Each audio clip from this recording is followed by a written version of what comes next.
मसीह में आप सबों की सलामती हो। मैं एवेंजलिस्ट सुमेरा और आज आखिरी फ़सा है और ये फ़सा जो है वो यीशु मसीह की यादगारी में मनाई जाती है और इसमें जो है वो यीशु मसीह अपने शागिर्दों के साथ आखिरी खाना खाते हैं दुख सहने से पहले। तो यीशु मसीह जब खाना खाने के लिए बैठते हैं उनके साथ तो कहते हैं कि मुझे बड़ी आरज़ू थी कि दुख सहने से पहले मैं ये फ़सा तुम्हारे साथ खाऊं। और फिर यीशु मसीह रोटी को लेते हैं और तोड़ते हैं और शागिर्दों को देते हैं और कहते हैं कि ये मेरा बदन है। और फिर इसी तरह प्याले को भी लेते हैं और उनको देते हैं और फिर ये कहते हैं कि ये मेरा वो अहद का खून है जो बथेरों के लिए, गुनाहों की माफ़ी के लिए बहाया जाता है। तो हम देखते हैं कि इशरबानी क्या है। इशरबानी जो है वो मसीह के सलीबी दुखों की यादगारी है और ये ईमानदारों के एक बदन होने की रस्म है। और ये कौन लोग ले सकते हैं?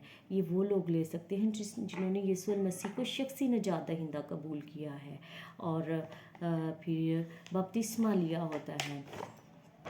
बहुत सारे लोग हैं जो हर रोज़ जो है वो इस रस्म में शामिल होते हैं। बहुत सारे लोग वीकली इस रस्म को मनाते हैं और बहुत सारे लोग 1 ईयर में मनाते हैं, यानी कि 1 साल के बाद मनाते हैं।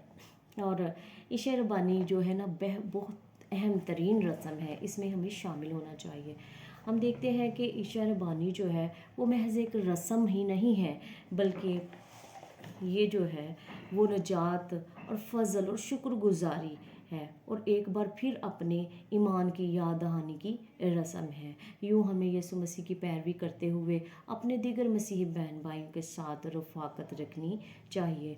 और फिर हम पहला क्रंथियों में देखते हैं, इस वास्ते जो कोई नामनासब तौर पर खुदावंद की रोटी खाए या उसके प्याला में से पिए वो खुदावंद के बदन और खून के बारे में कसूरवार होगा। तो हमें जानना चाहिए क्या हम इस लायक हैं कि हम खुदावंद के खून और बदन में शरीक हो रहे हैं। तो अपने नापाकियों को दूर करिए, यानी अपने अंदर से गुनाह को ख़त्म करें। और अगर बपतिस्मा लिए बगैर ही हम उसमें शामिल हो जाते हैं तो दिस इज़ नॉट गुड।